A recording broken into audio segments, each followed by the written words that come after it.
बेड़ा महल कोटा में। ठीक है कप्तान जी, चलो आगे बढ़ो। राजस्थान में किस जिले में सर्वाधिक वन है? सर्वाधिक वन वाला जिला बताओ। उदयपुर, सर्वाधिक वन वाला जिला उदयपुर। देखो अगर आपसे पूछे कि सर्वाधिक वन पूछे तो भी आप क्या बताओगे? तो भी आपका ऑप्शन होगा उदयपुर। अगर आपसे पूछे अनुपात, अनुपात की दृष्टि से, अनुपात की दृष्टि से सर्वाधिक, अनुपात के सर्वाधिक वन पूछे तो भी जिला कौन सा होगा? उदयपुर ही होगा। अनुपात हो चाहे सेक्टर की बात हो, जिला एक ही रहेगा, उदयपुर। अनुपात की दृष्टि से सर्वाधिक वन भी कहां पर है? उदयपुर में। क्षेत्रफल के हिसाब से सर्वाधिक वन कहां पर है? उदयपुर में। इस क्वेश्चन का आंसर क्या हो गया? जब वो कहां पर है तो वो जैसलमेर में होगा। और एक हवाई अड्डा आपके बाड़मेर में हो जाएगा जिसका नाम हो जाएगा आपका उत्तर तलाई, यानी कि उत्तर तलाई जो हवाई अड्डा है ये कौन से जिले में हो जाएगा साथियों? तो ये हो जाएगा आपके बाड़मेर में। यानी कि ये राजस्थान के 6 ऐसे हवाई अड्डे हैं जो 32-65 हो जाएगा, 3077 हो जाएगा और एक हो जाएगी साथियों आपके चंबल 65। ये आपके गेहूं की कुछ प्रमुख किस्में हैं। अगर गेहूं की किस्में है तो इसमें एक ना एक नाम जरूर आपको देखने को मिलेगा। ठीक है, अगर आपके मक्का की किस्म पूछी तो मक्का की किस्म में तो दो नाम है जो आएंगे, माही कंचन नाम और एक नाम है साथियों का माही धवल। माही कंचन, माही धवल या फिर नवजोत, या फिर आप कह सकते हो साथियों को मेगा। ये चार नामों में से दो नाम जो सबसे इंपॉर्टेंट है, और ये माही कंचन माही धवल तो पूछेंगे ही पूछेंगे। अगर मक्का की किस्म पूछी तो ये दो नाम आपको देखने को मिलेंगे। ठीक है, चलो और आगे चलते हैं। अब अपन बात करते हैं साहब का चावल। अगर चावल की किस्म आई तो चावल उपनाम क्या हो जाएगा? तो इसे कहते हैं साहब का राजस्थान, यानी कि राजस्थान की कामधेनु। भाई इसे राजस्थान की जो है दोस्तों वो क्या कहते हैं? तो इसे कहते हैं राजस्थान की कामधेनु। अब आपके पास में एक और समस्या यहाँ पर कि राजस्थान की जो कामधेनु, आपने इस गाय को कहा ना, तो राजस्थान की कामधेनु जो दोस्तों कौन सी नदी को भी कहते हैं? तो राजस्थान की कामधेनु कहते हैं साहब के चंबल नदी। भाई राजस्थान की कामधेनु जो है, राजस्थान की कामधेनु तो चंबल नदी को भी कहते हैं। कहा जाता है कि स्वर्गलोक में एक गाय है कामधेनु जो सबसे अधिक दूध देती है, और चंबल नदी राजस्थान में वह नदी जो सर्वाधिक जल है, इसलिए उसे कहा राजस्थान की कामधेनु। ये सबसे अधिक दूध देती है इसलिए इसे कहते हैं राजस्थान की कामधेनु। तो ध्यान रखिए कि यह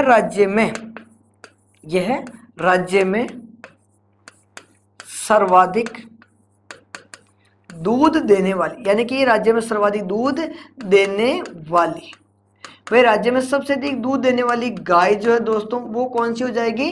तो उस गाय का नाम सोमकमलांबा परियोजना आदिवासियों के लिए वरदान मानी जाती है। एक परियोजना आपके ये भी है कि नर्मदा, नर्मदा नहर। ये नर्मदा नहर जो है ये आपके राजस्थान के कौन से जिलों के लिए है? तो ये जालोर बाड़मेर के लिए नहर निकाली गई। सबसे पहले जो है ना प्यारे विद्यार्थियों, सबसे पहले फव्वारा, फव्वारों से सिंचाई का सबसे पहले फव्वारों से सिंचाई जो है वो इसी परियोजना के तहत हुई। कौन सी परियोजना? नर्मदा नहर परियोजना। राज्य में सर्वप्रथम फव्वारों से सिंचाई जो है वो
हो जाएगी साथ। और यहाँ पर क्या हो जाएगा, तो यहाँ हो जाएगा पुराना नाम। लिफ्ट नहर और पुराना नाम पूछेंगे आपसे, यहाँ मिलान करने वाला क्वेश्चन पूछा जाएगा। इधर लिफ्ट नहर आएगी, उधर पुराना नाम आएगा। लिफ्ट नहर कौन सी, जैसे कि मैं यहाँ पे लिख देता हूँ कि चौधरी कुंभाराम। पहली लिफ्ट नहर कौन सी, कि चौधरी कुंभाराम है। ये चौधरी कुंभाराम हो गए साथ।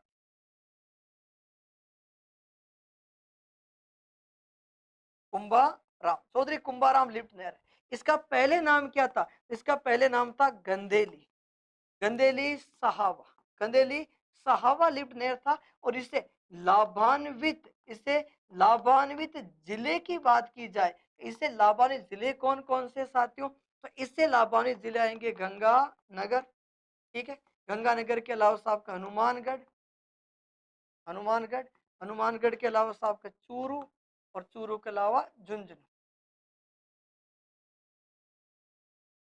झुंझुनू इससे लाभान्वित है। गंगानगर, हनुमानगढ़, चूरू, झुंझुनू जो है इस लिफ्ट नहर से लाभान्वित हो जाएंगे, ठीक है। सॉरी, गंगानगर नहीं, बीकानेर, बीकानेर, ठीक है। फिर उसके बाद में दूसरी देखो, अब लिफ्ट नहर आई कौन सी, कंवर सेन। कौन सी लिफ्ट नहर, कंवर सेन।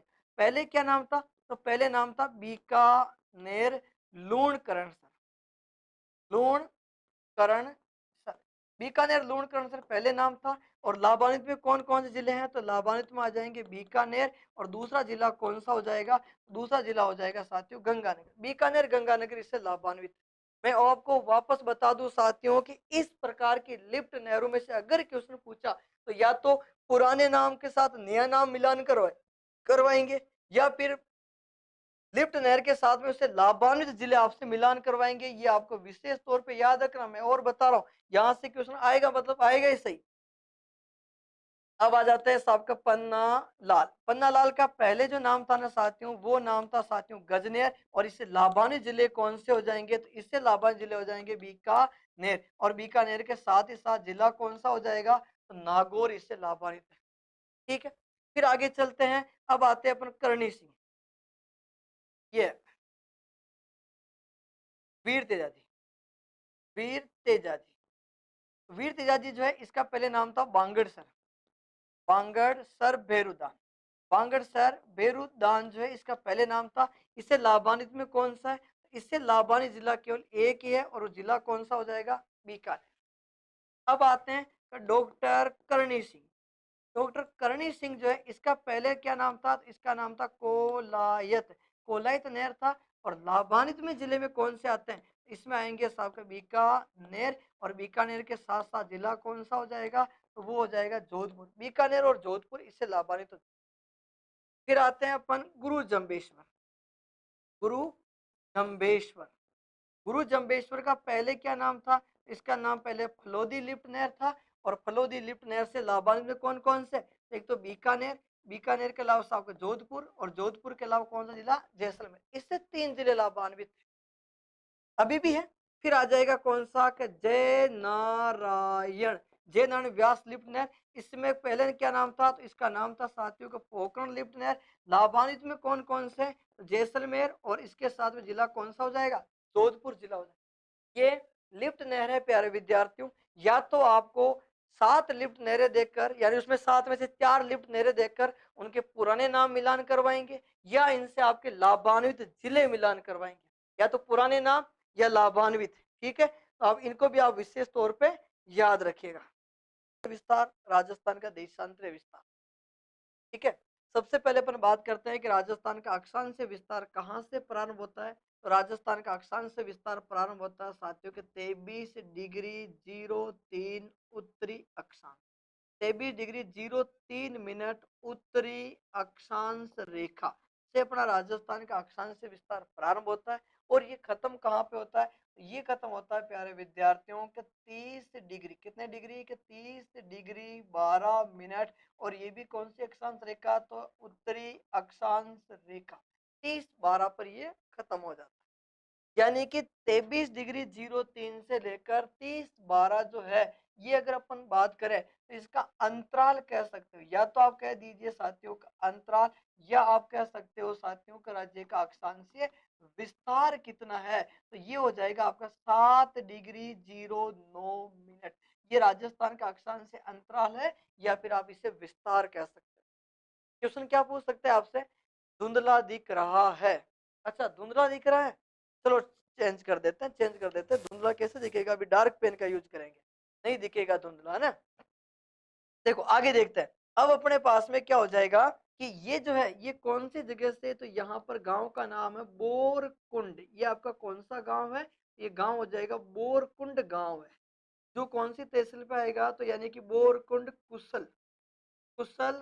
और कुशलगढ़ कौन से जिले की बात हो रही है, तो ये बात हो जाएगी साथियों आपके बांसवाड़ा की हो जाएगी। और ऊपर वाला जो है ये कौन सा है, यहाँ पर गांव का नाम आ जाएगा कोणा गांव। और कोणा गांव जो है ये आपके गंगानगर तहसील है, और गंगानगर ही जिला। सबसे पहला क्वेश्चन तो आप ये याद रखें कि राजस्थान का अक्षांश से विस्तार कहाँ से कहाँ तक है। राज्य का अक्षांश विस्तार 2303 से 3012। हो सके आपसे ये पूछ ले एडोसोल। ठीक दोस्तों, साथ ही साथ यहाँ पर ये वाला जो भाग है, ये यानी कि बीच वाला जो भाग है ये क्या कहलाएगा दोस्तों, तो ये कहलाएगा एंटी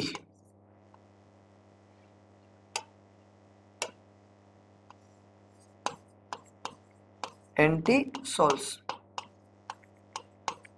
ठीक दोस्तों, और ये वाला जो भाग है यानी कि ये क्या कहलाएगा दोस्तों, तो इसको कहेंगे सब इन सेप्टी सोल्स। ठीक है, इंसेप्टी सोल्स। और फिर यहां पर यानी कि ये जो खंड है ये, तो ये कहलाएगा दोस्तों एलपी सोल्स। ठीक है, और ये कौन सा भाग कहलाएगा दोस्तों, तो ये कहलाएगा सबका वर्टी सोल्स। ठीक है, तो बात करते हैं क्वेश्चन नंबर 70 की। लूनी जवाई बेसिन का किस नाम से जाना जाता है, ये आज आ चुका है।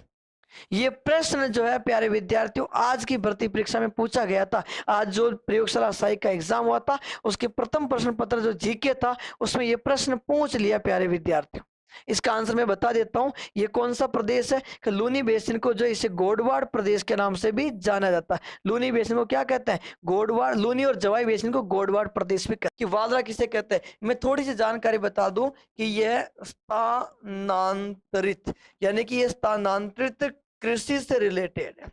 वही पहाड़ी भागों में वनों को जलाकर 2 से 3 वर्ष खेती करने के पश्चात जो पुनः स्थान परिवर्तन कर लेते हैं ना, उसे स्थानांतरित कृषि कहते हैं।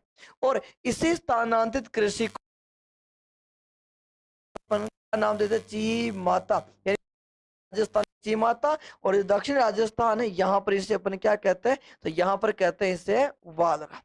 स्थानांतरित कृषि को दक्षिण राजस्थान में तो क्या कहा जाता है, वालरा। और दक्षिण पूर्वी राजस्थान में क्या कहते हैं, चीमाता। लेकिन इस क्वेश्चन में ऐसा ऑप्शन नहीं है, इसमें कोई अलग ही ऑप्शन दे रखा है। तो क्या आंसर होगा इसका, गोवर्धन लाल, अंकित, बिल्कुल बिल्कुल सही चल रहे हो प्यारे विद्यार्थियों। क्वेश्चन नंबर 4 का जो आंसर होगा चलायन मानव खेती, यानी कि स्थानांतरित कृषि के ये नाम की बात कर रहे हैं साथियों। पहाड़ी भागों में वनों में, वापस बता देता हूं, पहाड़ी भागों में वनों को जलाकर 2 से 3 वर्ष खेती करने के बाद जो पुनः स्थान परिवर्तन कर लेते हैं ना, उसे स्थानांतरित कृषि कहते हैं। इस कृषि को उत्तरी भारत की अगर बात करें तो वहां पर जुमिंग कहते हैं। दक्षिण राजस्थान, दक्षिण पूर्वी राजस्थान में चीमाता। ये 3 प्रमुख नाम आपके भारत के हिसाब से इस क्वेश्चन के अनुसार चौथा आंसर बिल्कुल सही होगा। मैदानी भाग में अगर ऐसी खेती करे तो वहां पर इसे दाजिया कहते हैं। स्थानांतरित कृषि को दहन कृषि भी कह सकते हैं, कर्तन कृषि भी कह सकते हैं। यानी स्थानांतरित कृषि जो है इसे आप दहन कृषि कहोगे तो भी ठीक है, या फिर आप इसे ये भी कह सकते हो प्यारे विद्यार्थियों कि कर्तन कृषि। दहन कृषि या कर्तन कृषि जो है ये भी स्थानांतरित कृषि को ही कहा जाता है। ठीक है, चलो आगे चलते हैं कृषि में। और कृषि में सबसे पहले जो है एक प्रकार होगा, और वो कौन सा होगा, कि स्थानांतरित, यानी स्थानांतरित कृषि। ये पूछा जाएगा प्यारे विद्यार्थियों, स्थानांतरित कृषि के बारे में पूछेंगे आपसे।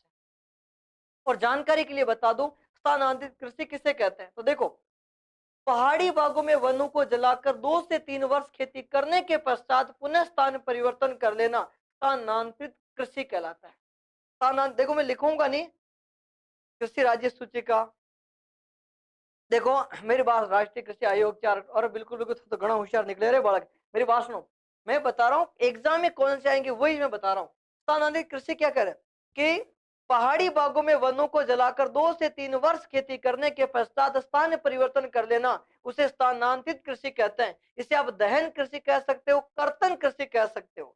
मैदानी भाग में अगर ऐसी खेती करते हैं उसे दाजिया कहते हैं। इस कृषि को अलग अलग स्थान पे अलग अलग नाम से जाना जाता। ये सबसे इंपॉर्टेंट क्वेश्चन है। और क्या क्वेश्चन है पहला, तो देखो इस कृषि को अगर आप उत्तरी भारत में करते हो तो उत्तरी भारत में इस कृषि को क्या कहेंगे, तो उत्तरी भारत में इसे कहेंगे साथियों जूमिंग। उत्तरी भारत में क्या कहेंगे, जूमिंग कहेंगे। इस कृषि को अगर आप दक्षिणी राजस्थान में करते हो तो दक्षिणी राजस्थान में इसे कहेंगे वालरा। अगर इस कृषि को आप दक्षिणी पूर्वी राजस्थान में करते हो तो इसे कहेंगे वहां पर साथियों चीमाता। वहां पर क्या कहेंगे, चीमाता जाता है। कथा जो है प्यारे विद्यार्थियों ये किससे, यानी कि कथा किससे प्राप्त होता, तो कथा छाल से प्राप्त होता। किससे प्राप्त होता साथियों, छाल। अब वो छाल कौन से पेड़ की है, कथा किस वृक्ष से निकाला जाता। भाई अपन कहते हैं ना कथा जो है एक पेड़ की छाल से प्राप्त होता है, वो कौन से पेड़ की छाल है। और ये कार्य जो है ये कार्य कौन सी जाति करती है साथियों, तो ये कार्य कथोड़ी, कथोड़ी जाति जो है ये कथोड़ी जाति के द्वारा किया जाता है। कौन से वृक्ष से निकालते हैं, क्वेश्चन नंबर 21 का आंसर दे, चटाक से कमेंट करो। क्वेश्चन नंबर 21 ए ऑप्शन बिल्कुल सही है साथियों। ये वृक्ष कौन सा, तो कथा खेर वृक्ष से प्राप्त होता है। हांडी प्रणाली के द्वारा, कौन सी प्रणाली के द्वारा, तो हांडी प्रणाली जो है इस हांडी प्रणाली के द्वारा कथा प्राप्त किया जाता है। बीकानेर संभाग में कितने जिले, तो यहाँ पर लिख देते हैं अपन जिले कितने, 4 जिले। कौन कौन से हो जाएंगे, एक तो जिला हो जाएगा साथियों बीकानेर, बीकानेर हो जाएगा। बीकानेर के बाद में साथियों के जिला कौन सा हो जाएगा, चूरू हो जाएगा। चूरू के अलावा साथियों ये गंगानगर हो जाएगा। गंगानगर के अलावा ये जिला कौन सा हो जाएगा, हनुमानगढ़ हो जाएगा। ये आपके 4 जिले। वैसे इनको याद रखने के लिए अपन बिग चूहा लिख लेते हैं, बीकानेर चंगह लिख लेते हैं, ठीक है। लेकिन अब इनके शुभंकरों की बात करें तो बीकानेर का शुभंकर कौन, चट तीतर जो है ये बीकानेर का शुभंकर। चूरू का शुभंकर जो है ये क्या हो जाएगा, तो ये हो जाएगा काला हिरण जो है ये चूरू का शुभंकर हो जाएगा। गंगानगर, तो गंगानगर का शुभंकर हो जाएगा चिंकारा हो जाएगा। और हनुमानगढ़ जो है हनुमानगढ़ का शुभंकर हो जाएगा छोटी किलकिला, किल किला, छोटी किलकिला, एक चिड़िया साथ में, ठीक है। तो ये आपके जो कौन सा जिला हुआ, तो ये आपके बीकानेर संभाग में जिले कितने, इससे ये भी याद रह जाएगा कि बीकानेर संभाग में जिले कितने हैं, 4। कौन कौन से है, बीकानेर है, चूरू है, गंगानगर और हनुमानगढ़। इनके शुभंकर, देखो आजकल की परीक्षाओं में ये क्वेश्चन भी ज्यादा पूछे जा रहे हैं। इनके शुभंकर, ये जब भी क्वेश्चन आएंगे ना तो 4 मिलान करने वाले क्वेश्चन आएंगे या संगत असंगत आएंगे। सरिता जी हमारे तो 13 मार्च को लिया था। अरे भगवान तक हाथ जोड़ नमन थे लोगों ने। मैं आप लोगों ने सबने एक ही बात बताई कि साथियों आप लोगों की वैलिडिटी 12 महीने मतलब 12 महीने की है। अब आप लोग जबरदस्ती परेशान हो रहे हो तो हमारी वैलिडिटी कम कर दी, हमारी वैलिडिटी, मैं कह तो रहा हूं ना, मैं बिल्कुल हिंदी में ही कह रहा हूं कि आप लोगों की वैलिडिटी 1 साल का कोर्स है तो 1 साल की है। 12 जून के बाद जिन विद्यार्थियों ने कोर्स लिया ना उनकी वैलिडिटी कम हुई है, उनको 6 महीने की वैलिडिटी रहेगी। अब आप वैलिडिटी कहाँ देख रहे हो, स्टोर के ऑप्शन में जो कोर्स है वहां पर वैलिडिटी देख रहे हो, वहां पे 6 महीने शो होगी ना, क्योंकि अब लेने वालों के 6 महीने कोर्स रहेगा।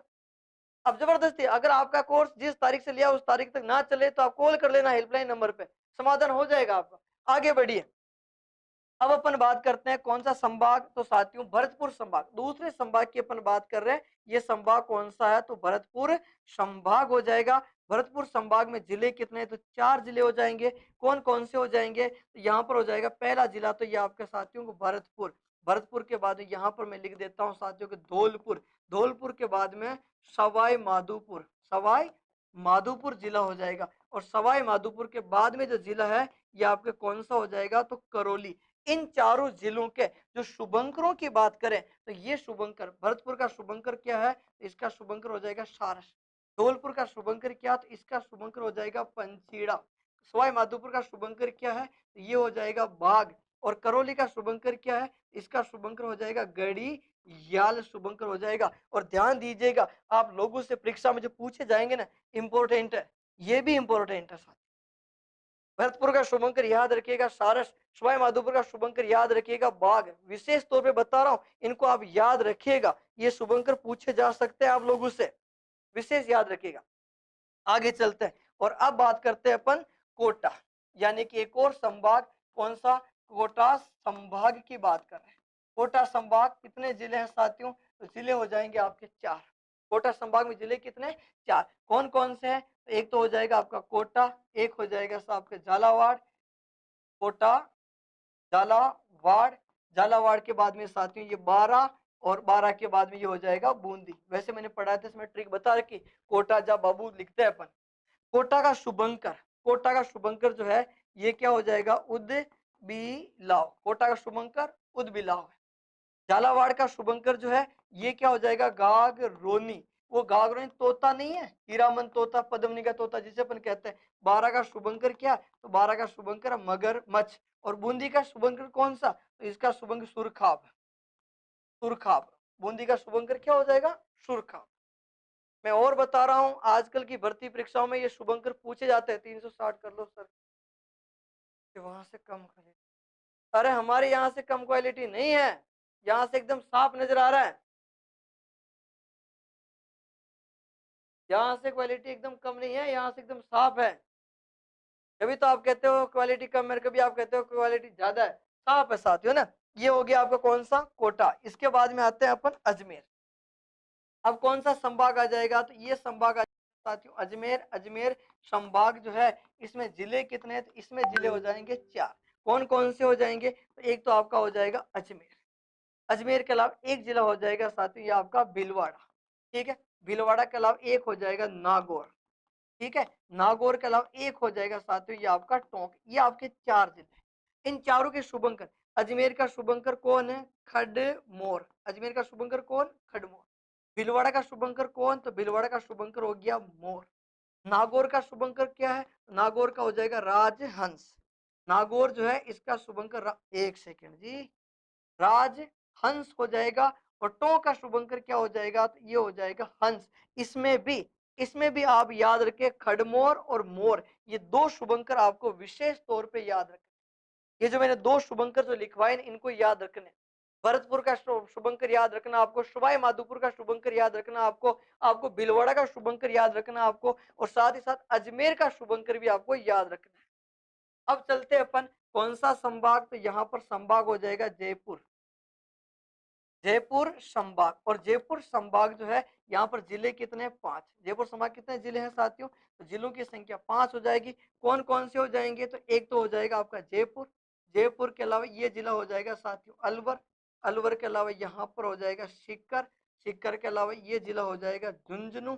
और झुंझुनू के साथ ही साथ ये जिला हो जाएगा आपका दौसा।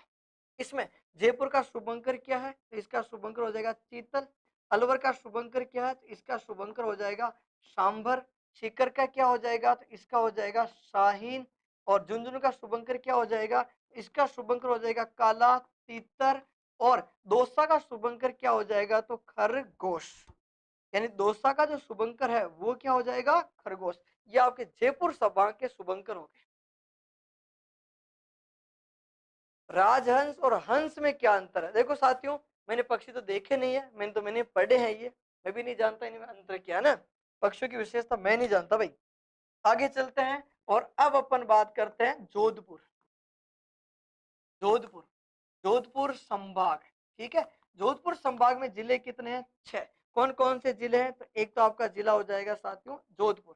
जोधपुर के बाद में जिला कौन सा हो जाएगा? तो फिर आ जाएगा जैसलमेर। जैसलमेर के बाद में आ जाएगा साथियों कौन सा? बाड़मेर। बाड़मेर के अलावा ये जिला हो जाएगा जालोर। जालोर के अलावा पास में जिला हो जाएगा शिरोई। और शिरोई के अलावा जिला हो जाएगा पाली। ये आपके जोधपुर संभाग के 6 जिले हैं। और 6 जिलों के शुभंकर, जोधपुर का शुभंकर क्या है? तो वो हो जाएगा कुरजा पक्षी, विशेष याद रखें। जैसलमेर का शुभंकर हो जाएगा गोडावन। गोडावन पक्षी, विशेष याद रखें। बाड़मेर का शुभंकर क्या हो जाएगा? मरु लोमड़ी। ना भी याद रखोगे तो चलेगा काम। जालोर, जालोर का शुभंकर हो जाएगा भालू। सिरोही, सिरोही का शुभंकर जंगली मुर्गा, जंगली मुर्गा। ठीक है। और पाली, पाली का शुभंकर हो जाएगा तेंदुआ,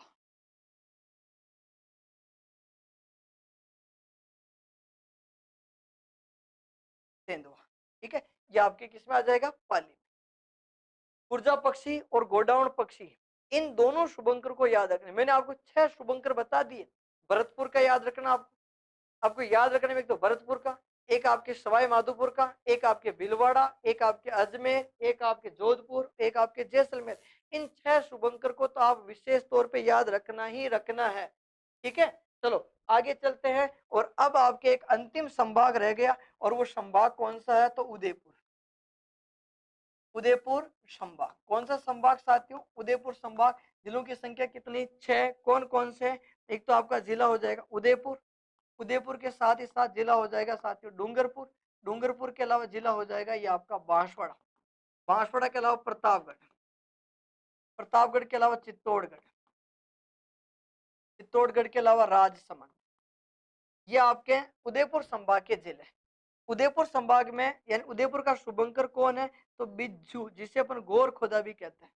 डूंगरपुर का शुभंकर कौन है, डूंगरपुर का शुभंकर है जांगिल, डूंगरपुर का जांगिल। बांसवाड़ा का जो है वो हो जाएगा जल पी पी, ये बांसवाड़ा का शुभंकर है। प्रतापगढ़ का विशेष तौर पे याद रखना है साथियों, उडन गिलहेरी, उडन गिलहेरी जो है ये आपका प्रतापगढ़ का विशेष याद रखें। चित्तौड़गढ़ का जो है ये शुभंकर क्या हो जाएगा, तो ये हो जाएगा चौसिंगा हिरण की बात हो रही।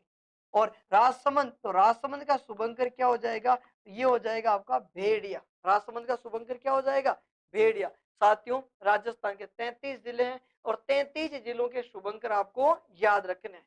और 33 जिलों के आपके कौन से, इधर तो कौन सा सेक्टर आ जाएगा प्यारे विद्यार्थियों, ये तो आपके अरावली आ जाएगा। और इधर कौन सा क्रम आ जाएगा, तो ये आपके विंध्या, विंध्याचल। इनके मध्य जो घेप आ रहा है ना, बूंदी सवाई माधोपुर का पहाड़ी क्षेत्र, जीबीटी है ना। वरहत सीमा भ्रंश के बारे में, जीबीटी, ग्रेट बाउंड्री ट्रस्ट जिसे अपन कह सकते हैं, ये पूछ सकते हैं। ठीक है, या फिर आपसे ये पूछे कि भोराट का पठार, या पूरी पूछे लसाड़े पठार, ये पठार कौन सा है, तो इस पठार का नाम है साथियों को भोराट, भोराट का पठार बहुत ही इंपॉर्टेंट है। ये कहां से कहां तक है, तो ये चलता साथियों गोगुंदा, गोगुंदा से कहां तक चलेगा साथियों को, कुंभलगढ़, गोगुंदा से कुंभलगढ़। और ये जो पठार है इसका नाम है लसाड़िया, ये कौन सा, लसाड़िया, यानी कि लसाड़िया का पठार। और लसाड़िया का पठार जो है ये किस किस के मध्य है, यानी प्रतापगढ़ प्लस, प्रतापगढ़ प्लस उदयपुर जो है ये आपका लसाड़िया का पठार।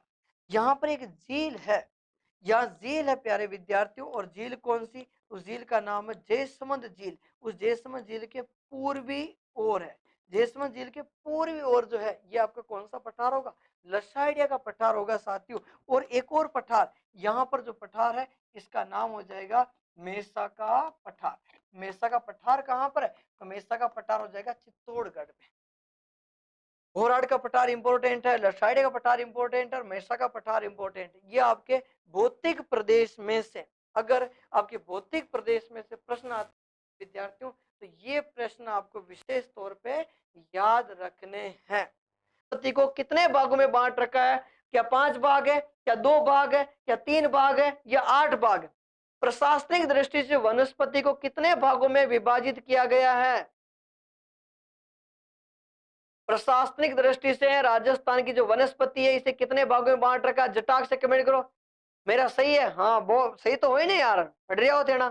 प्रशासनिक दृष्टि से राजस्थान में 45, एन की मीना 45 में 3 भाग, बिल्कुल सही है, बिल्कुल सही है। राजस्थान में प्रशासनिक दृष्टि से जो वनस्पति है उनको सबके आरक्षित वन, इसके बाद रक्षित वन, और उसके बाद में अवर्गीकृत वन। आरक्षित, रक्षित, अवर्गीकृत, आरक्षित, रक्षित और अवर्गीकृत वन। आरक्षित वन वह वनस्पति होती है जहां पर लकड़ी कटाई और पशु चराई पर पूर्णतः प्रतिबंध होता है। रक्षित वनस्पति वह होती है जहां पर लकड़ी कटाई पशु चराई सरकार की अनुमति के अनुसार कर सकते हैं। अवर्गीकृत वन वह वनस्पति होती है जहां पर लकड़ी कटाई पशु चराई पर कोई किसी प्रकार का प्रतिबंध नहीं होता, आपके स्वयं के निजी वन होते हैं, आप चाहो तो काटो, आप चाहो तो ये भी करो। 45 अंत हो जाएगा। ये मैं लिखवाता हूं, आगे लिख लेते हैं इसको यहां पर। नदी का राजस्थान में प्रवेश, चंबल नदी का, चंबल नदी का राज्य में प्रवेश, राज्य में प्रवेश की अगर बात की जाए तो चंबल नदी का राज्य में जो प्रवेश है वो कौन सा स्थान है, तो उस जगह का नाम हो जाएगा चौरासीगढ़। और चौरासीगढ़ जो है ये कौन से जिले का भाग है, चौरासीगढ़ भाग हो जाएगा आपका चित्तौड़गढ़ का। चौरासीगढ़ कौन से जिले का भाग हो जाएगा, चित्तौड़। सर फर्स्ट ग्रेड का 159 का कोर्स नहीं है क्या? फर्स्ट ग्रेड फर्स्ट पेपर का कोर्स 159 रुपए में ही मिल रहा है। ये जो कोर्स की जानकारी अगर आपको चाहिए तो इसकी जानकारी हेल्पलाइन नंबर पे मिल जाएगी। और वैसे ना आपको 159 रुपए में ही मिल रहा है साहब। चंबल नदी का राज्य में अंत, अगर चंबल नदी का राज्य में अंत पूछा जाए तो चंबल नदी का राजस्थान में अंत कहां पर है, तो ये स्थान हो जाएगा राजा खेड़ा। और राजा खेड़ा कौन से जिले का भाग है साथियों, तो राजा खेड़ा हो जाएगा आपका धौलपुर। राजा खेड़ा कहां पर हो जाएगा, धौलपुर। ठीक है, ये लीजिए। यहां पर अपन देखते हैं कौन सी नदी की बात कर रहे हैं, तो नदी पढ़ रहे हैं अपन चंबल। ये चंबल, चंबल नदी को थोड़ा सा वापस बनाना पड़ेगा साथियों कि यहाँ पे इस वाले बात, ये आपके पहाड़ियां, जानापाव की पहाड़ियां, यहाँ से इस नदी का उद्गम होता है। यहाँ से नदी बहकर जो है आपके चौरासीगढ़ चित्तौड़ से प्रवेश होती है। उसके बाद राजस्थान के 6 जिलों में बहते हुए जो है ये नदी आगे जाकर किससे मिल जाती है साथियों, तो ये जाके मिल जाती है आपके यमुना नदी पे। ये कौन सी नदी है, तो इस नदी का नाम हो जाएगा चंबल नदी। अभी इसकी विशेषताओं के बारे में पढ़ेंगे अपन एक एक करके, इसलिए मैं इसे वापस बनाना पड़ रहा है। ये आपकी कौन सी पहाड़ियां हैं, तो पहाड़ियों का नाम है जानापाव। जानापाव की पहाड़ी कौन सी जगह पर है, तो ये महू। और महू कहां पर है, एमपी में। कौन सी नदी की बात कर रहे हैं अपन साथियों, चंबल नदी की बात कर रहे हैं। राजस्थान में प्रवेश हो गया, राजस्थान में अंत हो गया। अब देखते हैं इस नदी के उपनाम क्या क्या है। चंबल नदी के अगर उपनाम पूछे जाए, चंबल के उपनाम, तो एक तो इसका उपनाम है, इसे कहते हैं राजस्थान, यानी कि इसे राजस्थान की, राजस्थान की कामधेनु जो है, इसे राजस्थान की कामधेनु कहा जाता है।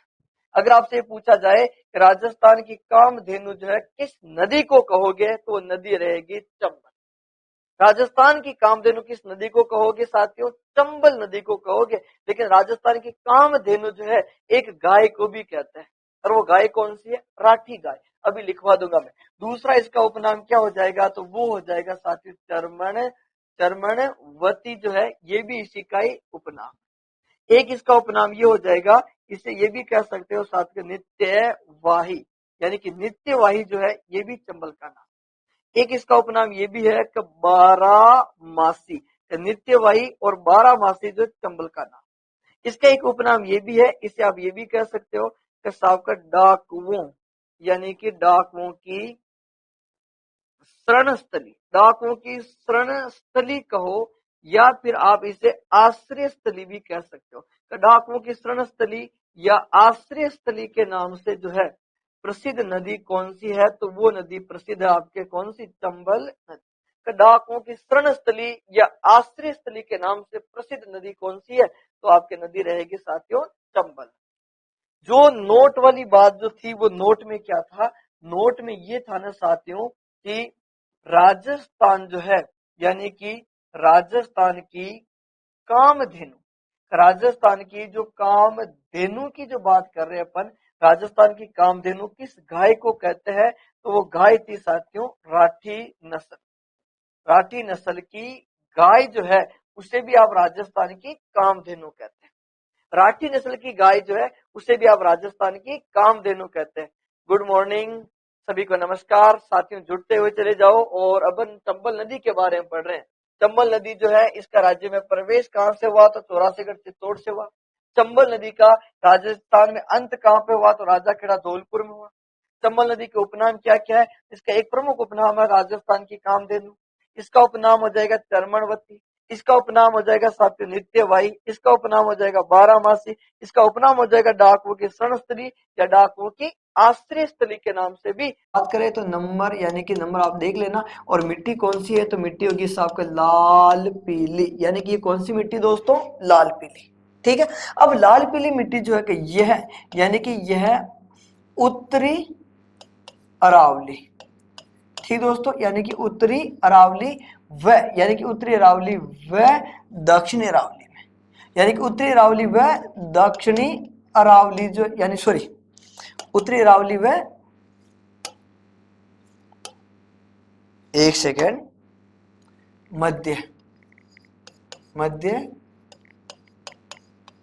अरावली में, यानी कि यह मिट्टी जो है दोस्तों उत्तरी अरावली और मध्य अरावली में फैली हुई है। भाई अपने जो लाल पीली मिट्टी जो दोस्तों का, लाल पीली मिट्टी जो है ये उत्तरी अरावली और मध्य अरावली, भाई ये तो यानी कि ये जो भाग हुआ दोस्तों, ये कौन सा भाग हुआ, तो ये भाग हुआ उत्तरी अरावली, फिर ये कौन सा भाग हुआ दोस्तों, तो ये भाग हुआ सब कौन सा, मध्य अरावली। भाई लाल पीली मिट्टी जो उत्तरी अरावली और मध्य अरावली में फैल जाएगा। हरि के बेराज, ये आपका कौन सा बांध है, हरि के बेराज बांध। हरि के बेराज बांध जो है ये कौन से राज्य में, तो पंजाब में।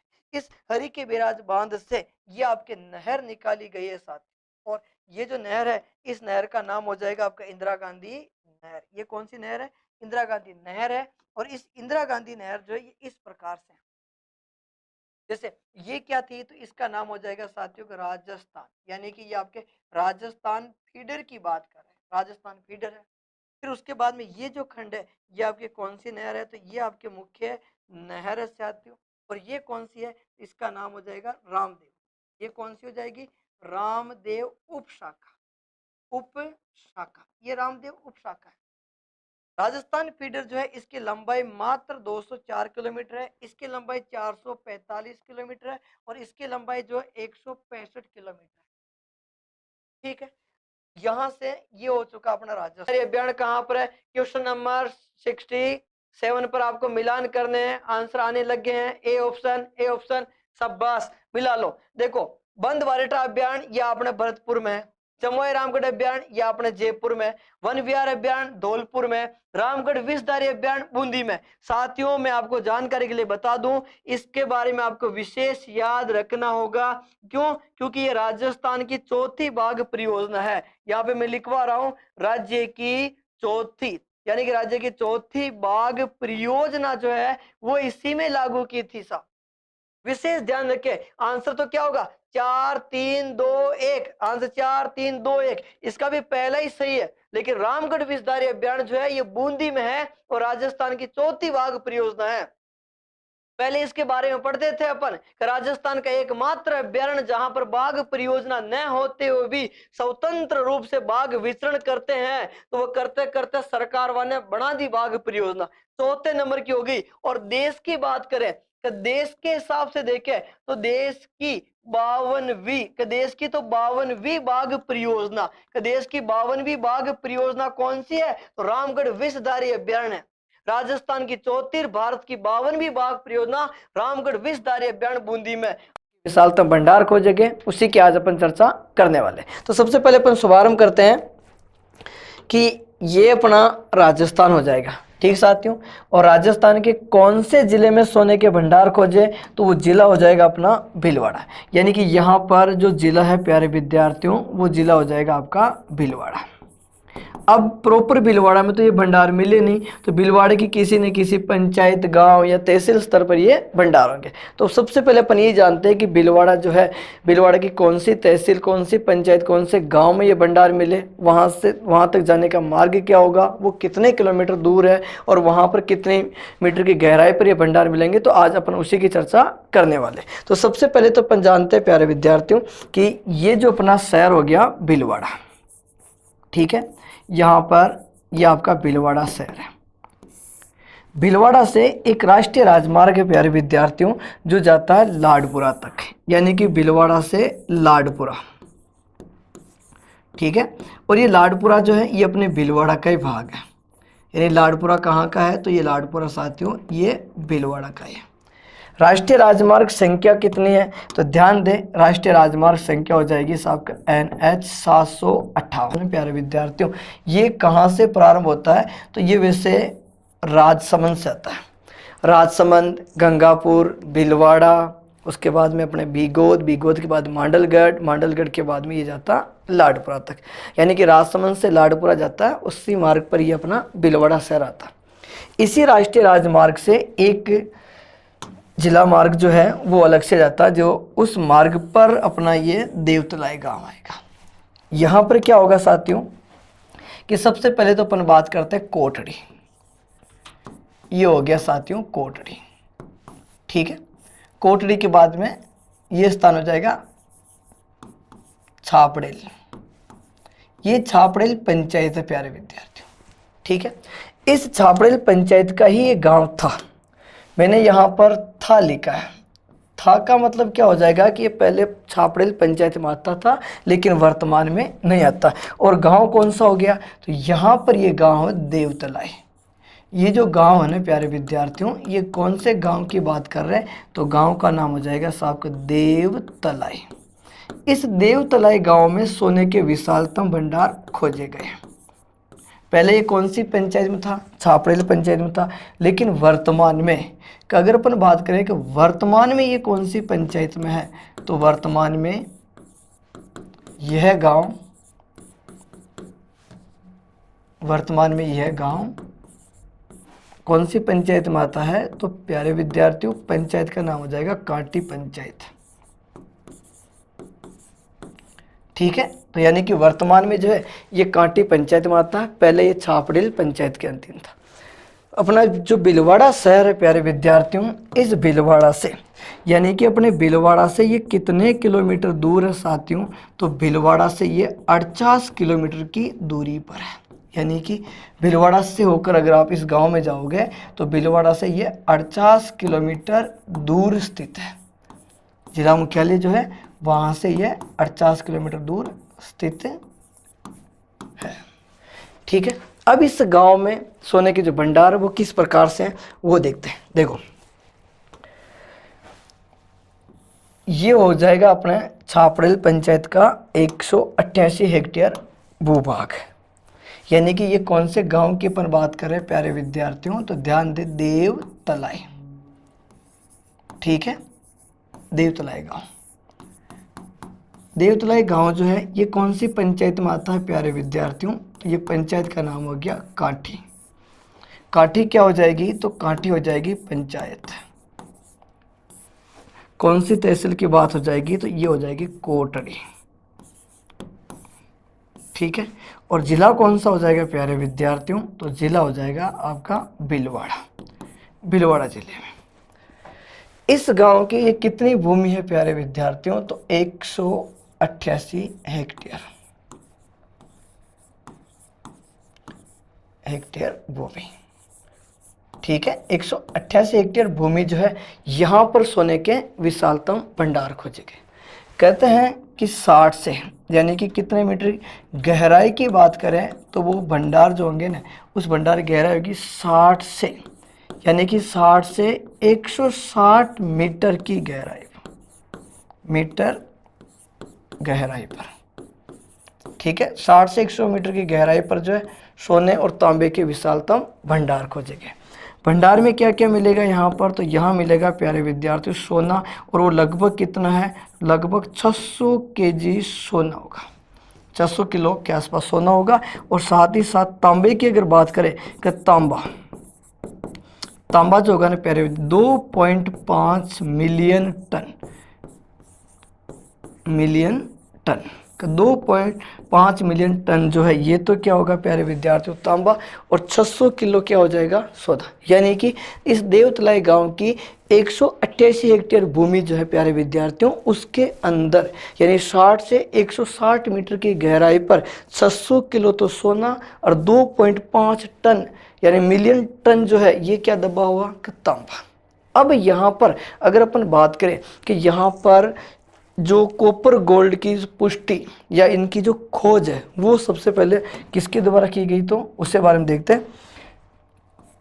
यहाँ कॉपर गोल्ड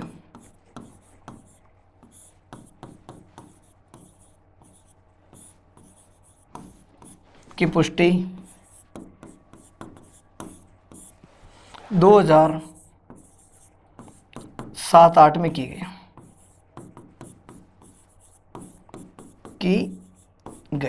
ठीक है। 2007-8 में की गई और किसके द्वारा की प्यारे विद्यार्थी वो भी देख लेते हैं। मिनरल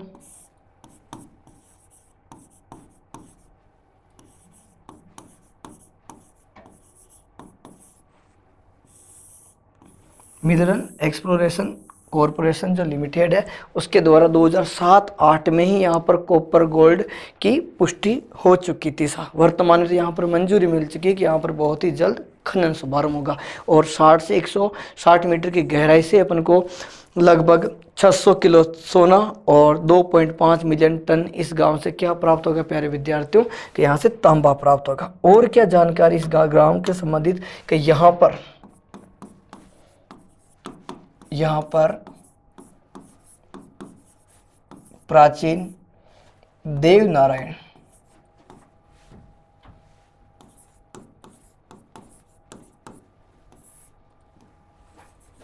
जी का मंदिर बना हुआ।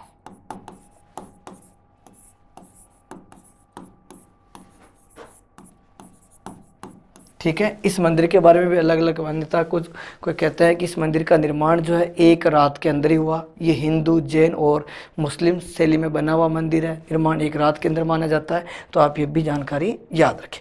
अब अपन बात करते हैं प्यारे विद्यार्थियों कि ये तो अपने राजस्थान पे वर्तमान में खोजे गए सोने के नवीनतम भंडार है, लेकिन इनसे पूर्व भी राजस्थान में खोजे गए सोने के अन्य भंडार सेक्टर कौन कौन से, तो एक बार अपन उनकी भी चर्चा कर लेते हैं। भाई देवतलाई गांव से पूर्व भी राजस्थान पे सोने के भंडार खोजे गए, वो कौन कौन से हैं तो उनके बारे में देखते हैं। यहाँ पर ये जिला है प्यारे विद्यार्थी झुंझुनू, और झुंझुनू का कौन से गांव में भंडार है तो गांव का नाम हो जाएगा धानोटा। यानी कि धानोटा जो है ये आपके राजस्थान के कौन से जिले में है तो ये हो जाएगा झुंझुनू में। ठीक है, यहाँ पर भी सोने के भंडार खोजे गए।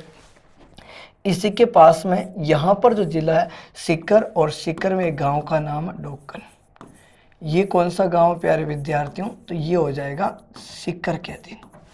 ठीक है, फिर उसके पास में ये हो जाएगा प्यारे विद्यार्थियों अलवर, और अलवर के कौन से गांव में सोने के भंडार है तो मुंडियावास।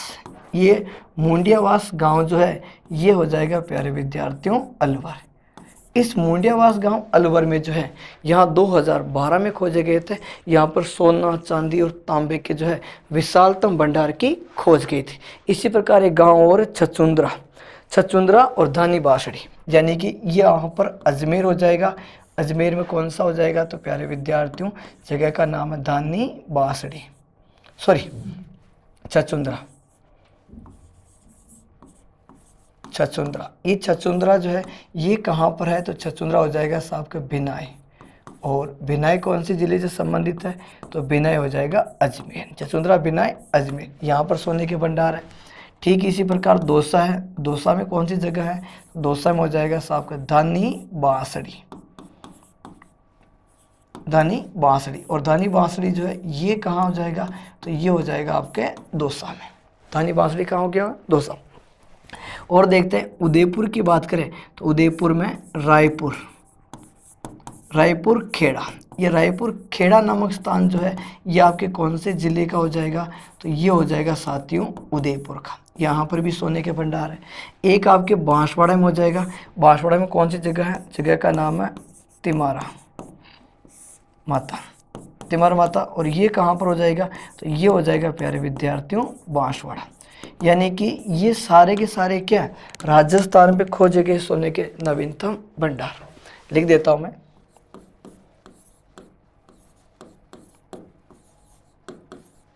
राजस्थान में खोजे गए सोने के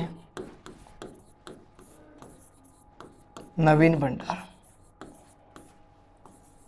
जिस प्रकार अपन कह रहे हैं देवतलाई भीलवाड़ा की भूमि सोना उगलेगी, ठीक उसी प्रकार देवतलाई के अलावा राजस्थान के इन जगहों पर भी क्या सोने के भंडार की पुष्टि की गई। जैसे कि डोकन, सीकर में, धानोटा, झुंझुनू में, मुंडियावास अलवर में, धानी बासड़ी दौसा में, छचुंद्रा भिनाई अजमेर में हो गया, रायपुर खेड़ा उदयपुर में हो जाएगा, और तिमारा माता जो है ये कहाँ पर हो जाएगी साथियों तो ये हो जाएगी आपके बांसवाड़ा पे। ठीक है, अब अपन जानते हैं कि देखो अभी तक अपन ने क्या देखा कि अपन ने देखा साथियों कि भीलवाड़ा जो शहर है इस भीलवाड़ा से 48 किलोमीटर की दूरी पर देवतलाई गांव है जो वर्तमान में काटी पंचायत में आता। पहले ये छापड़ेल पंचायत के अधीन था। ठीक है, फिर अपन ने देखा कि काटी पंचायत के अधीन जो देवतलाई गांव है उसके 88 हेक्टेयर भूमि पर सोने के विशालतम भंडार है। 60 से 160 मीटर की गहराई पर ये भंडार पाए गए खोजे गए हैं। यहाँ से 600 किलो सोना और 2.5 मिलियन टन क्या तांबा प्राप्त होगा। और यहाँ पर भंडार की पुष्टि 2007-8 में की गई थी मिनरल एक्सपोर्ट कंपनी के द्वारा। ठीक है, फिर अपन ने देखा कि अन्य कौन कौन सी जगह हैं जहाँ पर राजस्थान में सोने के भंडार। और अब अपन जानकारी लेंगे कि सोने से संबंधित महत्वपूर्ण जानकारी। तो सबसे पहले अपन देखते हैं सोना। सोना क्या होता है? सोना सभी जानते हैं, बहुत ही कीमती धातु है, आभूषण बनाने के रूप में काम लेते हैं, सब जानते हैं अपन। इसके बारे में और क्या तथ्य है तो देखो, यह पीले रंग की, ठीक है, ये पीले रंग की धातु है। यानी कि सोना जो है एक धात्विक खनिज में आएगा। पीले रंग की क्या हो जाएगी? धातु। यानी सोना पीले रंग की धातु है, सबने देख रखा होगा, हर घर में है। दूसरी चीज़ है, इसे अंतर्राष्ट्रीय मुद्रा भी कहते हैं। अंतर्राष्ट्रीय मुद्रा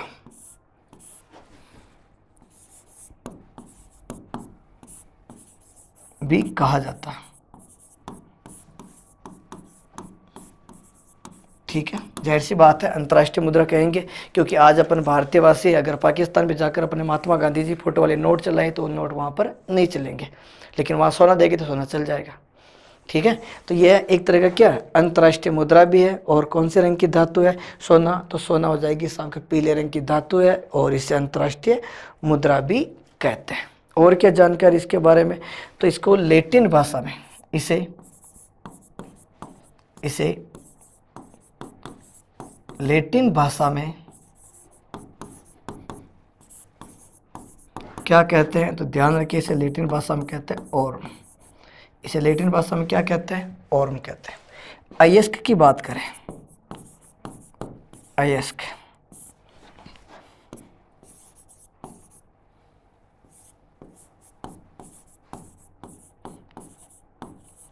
कैलेवराइट और सिल्वेनाइट, ये जो है प्यारे विद्यार्थियों, ये क्या हो जाएंगे? इसके अयस्क।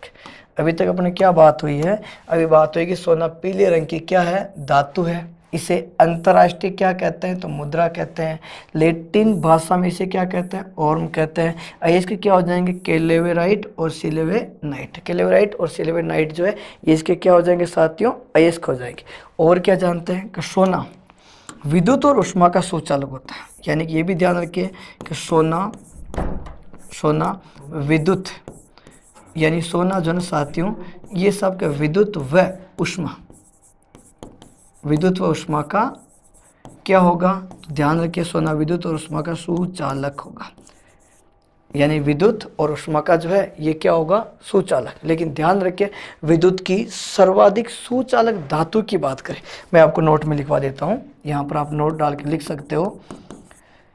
विद्युत की सर्वाधिक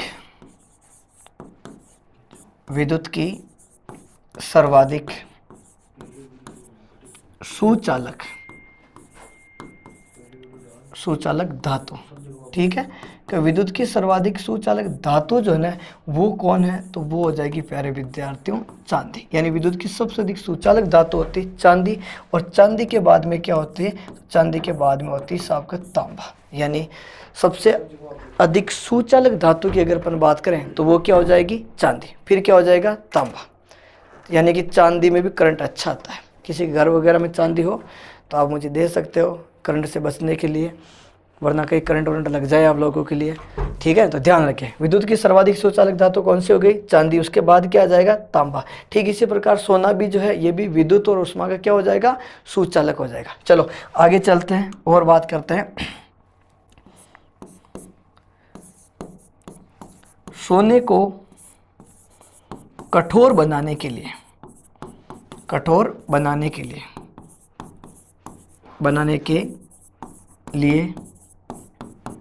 तांबा मिलाया जाता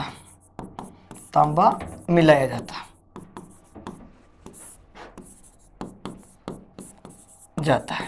ठीक है, क्योंकि सोना थोड़ी मुलायम होता है, तो इसे अगर कठोर अपन को आभूषण बनाना है तो उसमें लिए क्या थोड़ा तांबा मिलाया जाता है। यानी कि सोने को अगर कठोर बनाना है, मजबूत बनाना है तो उसमें तांबा मिलाया जाता है। और देखते हैं सोने की शुद्धता सोने की शुद्धता, सोने की शुद्धता कैरेट में मापी जाती है,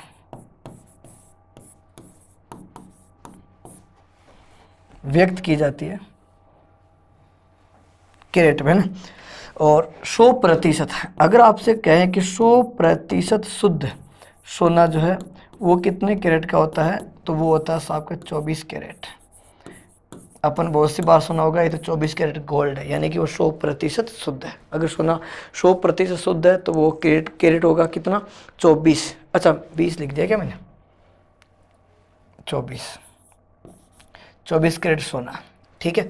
आपने सुना होगा कि अपन कहते हैं कि 22 कैरेट, तो 22 में क्या होगा, उसमें 22 कैरेट तो होगा सोना और 2 कैरेट क्या होगा, तांबा होगा। अपन कहते हैं 20 कैरेट, तो 20 कैरेट में क्या होगा कि उसमें 20 कैरेट तो होगा सोना और 4 कैरेट क्या मिला रहेगा उसमें, तांबा मिला रहेगा। 18 की बात करें, ये सिस्टम चलता रहता है। अगर 100% सोना शुद्ध है तो वो कितने कैरेट का होगा, वो सोना होगा 24 कैरेट का सोना होगा, ठीक है।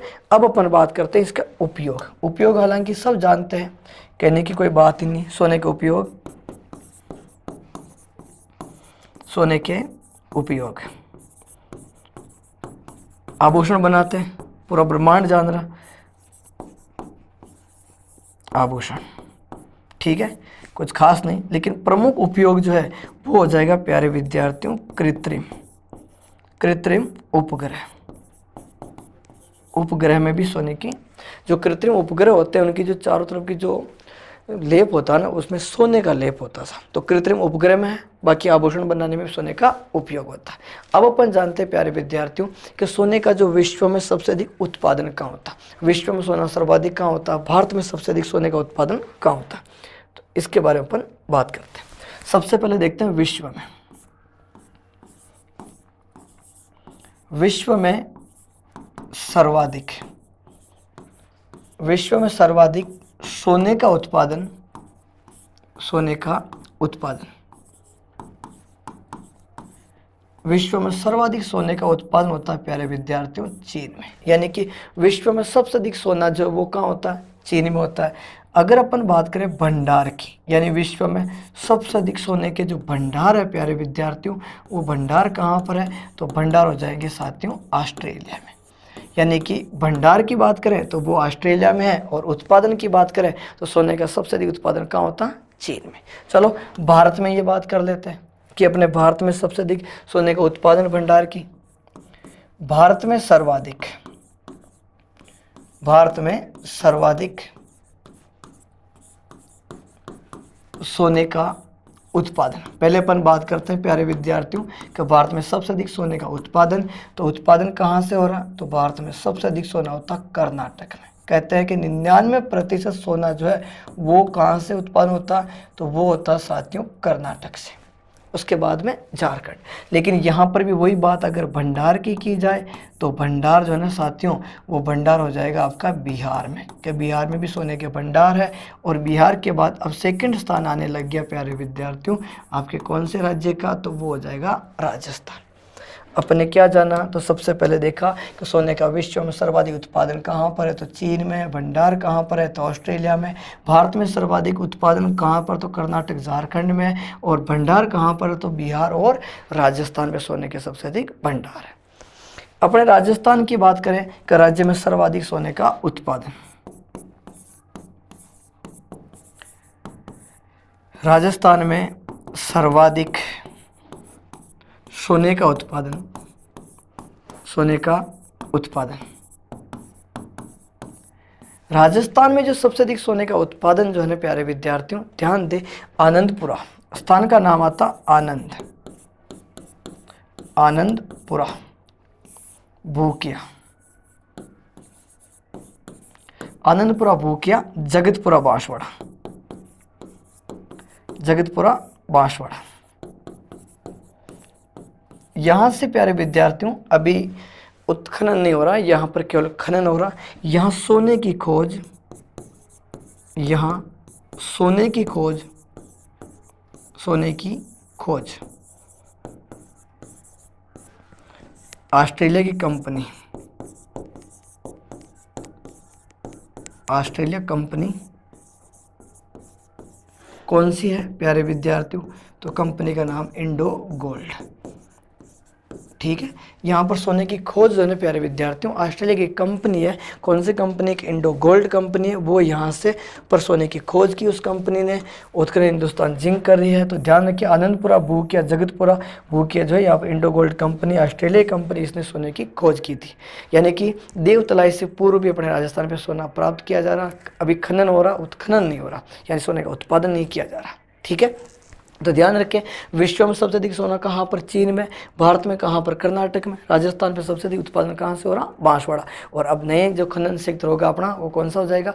देवतलाई, कांटी पंचायत, कोटड़ी, भीलवाड़ा की बात होगी।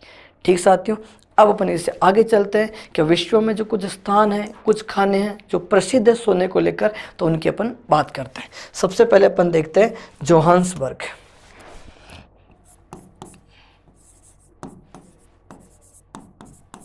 जोहान्सबर्ग, ये जोहान्सबर्ग कहाँ पर प्यारे विद्यार्थियों? तो ये है दक्षिणी अफ्रीका। जोहान्सबर्ग दक्षिणी अफ्रीका सोने के लिए प्रसिद्ध है, सोने के लिए प्रसिद्ध है। जोहान्सबर्ग जो है प्यारे विद्यार्थी दक्षिणी अफ्रीका सोने के लिए क्या हो जाएगा? तो ये सोने के लिए प्रसिद्ध है। यानी कि जोहान्सबर्ग दक्षिणी अफ्रीका में जो सोने के लिए प्रसिद्ध है, क्या विशेषता? यहाँ पर यहाँ विश्व की सबसे बड़ी, या विश्व की सबसे बड़ी सोने की मंडी, सोने की क्या स्थित है प्यारे विद्यार्थियों? तो यहाँ पर है सबका मंडी।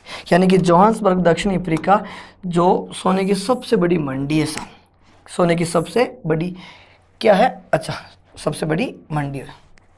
कहाँ पर है? जोहान्सबर्ग। जोहान्सबर्ग कहाँ पर है? तो दक्षिणी अफ्रीका।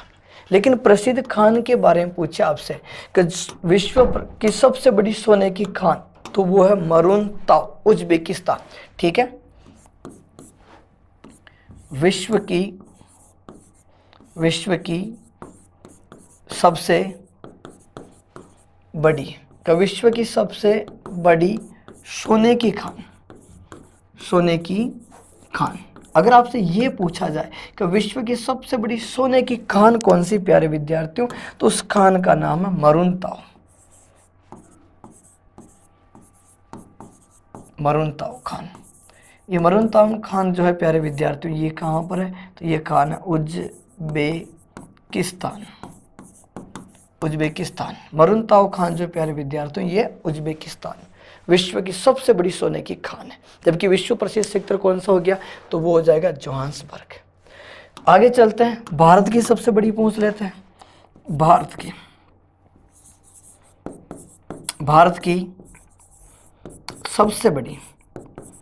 सबसे बड़ी सोने की खान के बारे में अगर अपन बात करें प्यारे विद्यार्थियों, तो वो कौन सी हो जाएगी? कोलार। कहाँ पर है प्यारे विद्यार्थियों? तो कोलार खान हो जाएगी कर्नाटक। अरे वो आपने मूवी देखी होगी ना, केजीएफ, कोलार गोल्ड फील्ड। ये तो सुना है कि केजीएफ कोलार गोल्ड फील्ड। ठीक है, अब आप मन ही मन सोच रहे हो कि यार केजीएफ यानी कोलार गोल्ड फील्ड, तो अपने देवतलाई गोल्ड फील्ड हो जाएगा। तो DGF है ना, KGF ये DGF। ठीक है, चलो भारत की सबसे बड़ी सोने की खान कौन सी हो जाएगी? कोलार कहाँ पर प्यारे विद्यार्थियों? तो ये हो जाएगा आपके कर्नाटका में। और आगे देखते हैं कि प्रमुख खाने कौन कौन सी है। विश्व में प्रमुख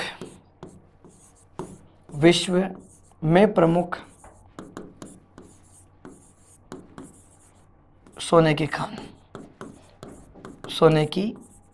खाने की बात करें कि विश्व में प्रमुख सोने की खाने कौन कौन सी प्यारे विद्यार्थियों? तो एक नंबर पे तो अपन खान का नाम लिख ही चुके हैं। कौन सी खान हो जाएगी? कि मरून ताव खान। और ये कहाँ पर है? तो ये खान हो जाएगी उज्बेकिस्तान। ये खान कहाँ पर होगी प्यारे विद्यार्थियों? तो ये हो गए उज्बेकिस्तान। ठीक है, एक आपके खान हो जाएगी ग्रासबर्ग। ये ग्रासबर्ग खान जो है ये कहाँ पर है? तो ये खान हो जाएगी इंडोनेशिया। ग्रासबर्ग खान जो प्यारे विद्यार्थियों ये आपके इंडोनेशिया में होगी। नंबर 3 पे है कार्ल गार्ली और एक और है कुल गार्डी।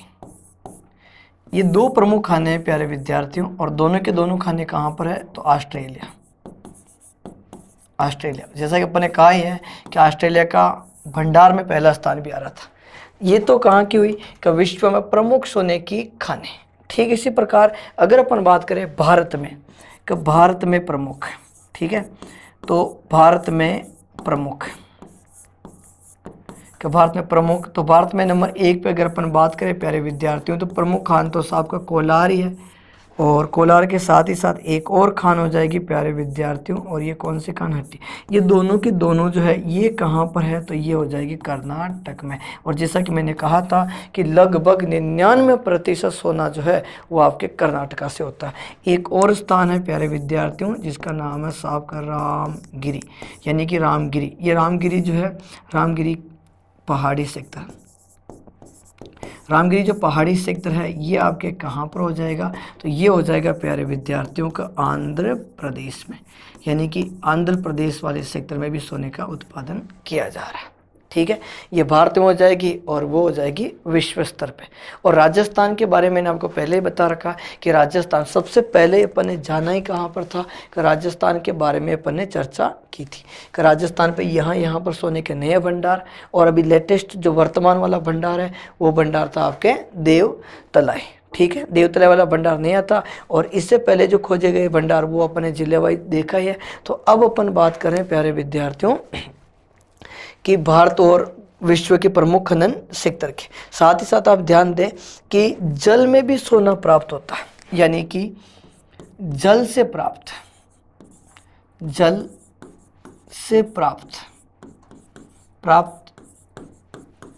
सोना वो क्या कहलाता है प्यारे विद्यार्थियों तो उसे कहते हैं सबका प्लेसर।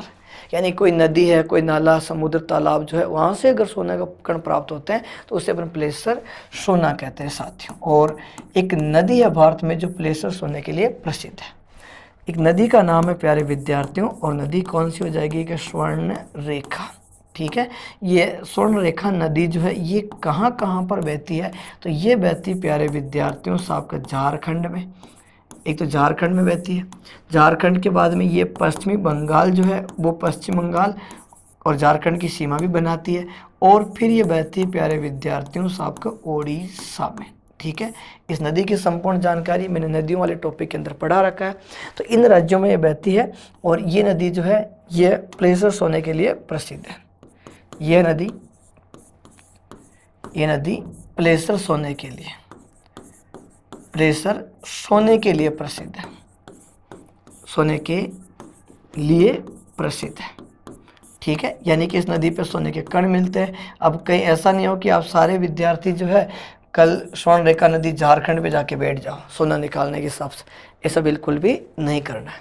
ठीक है, इसी प्रकार राजस्थान पे एक नदी है, प्लेसर सोने के कण, प्लेसर सोने के कण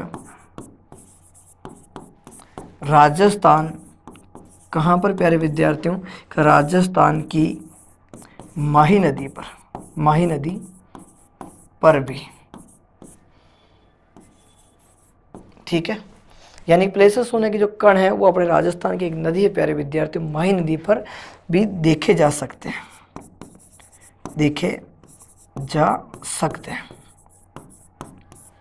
ठीक है, यानी कि प्लेसर सोने की जो कण है ना प्यारे विद्यार्थियों वो राजस्थान की एक नदी है, कौन सी, माही नदी, उस पर भी कण देखे जा सकते हैं। इसलिए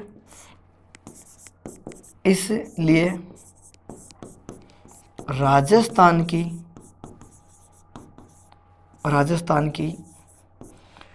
स्वर्ण रेखा माही नदी को कहते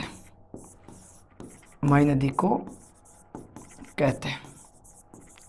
ठीक है, ये भी आप ध्यान रखें।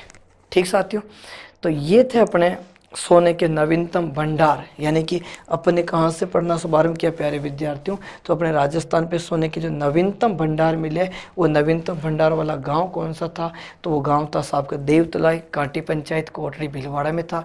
यहाँ से अपने सोने के बारे में पढ़ना शुभारंभ किया। अपने देखा कि सोना क्या होता है, कहाँ से प्राप्त होता है, इसके अयस्क क्या होते हैं, उष्मा का सुचालक कुचालक, सारी इसकी जानकारी जानी। साथियों, अगर आप लोग चाहते हो कि खनिज, राजस्थान में खनिज संपदा से संबंधित संपूर्ण जानकारी, कि राजस्थान में कौन कौन से खनिज होते हैं, उनका उत्पादन कहाँ से होता है, नए भंडार कौन कौन से हैं, इन सभी की जानकारी के लिए आप प्ले स्टोर पर जाकर जय भारत ऑनलाइन क्लासेस का ऐप डाउनलोड करें। वहाँ 189 पर आपको संपूर्ण किसी भी भर्ती परीक्षा की तैयारी करो, मात्र आपको 189 में आप कर सकते हो। ठीक साथियों, आज के लिए इतना ही। मिलते हैं एक नए क्लास, नए तथ्य के साथ। तब तक के लिए जय हिंद, जय भारत।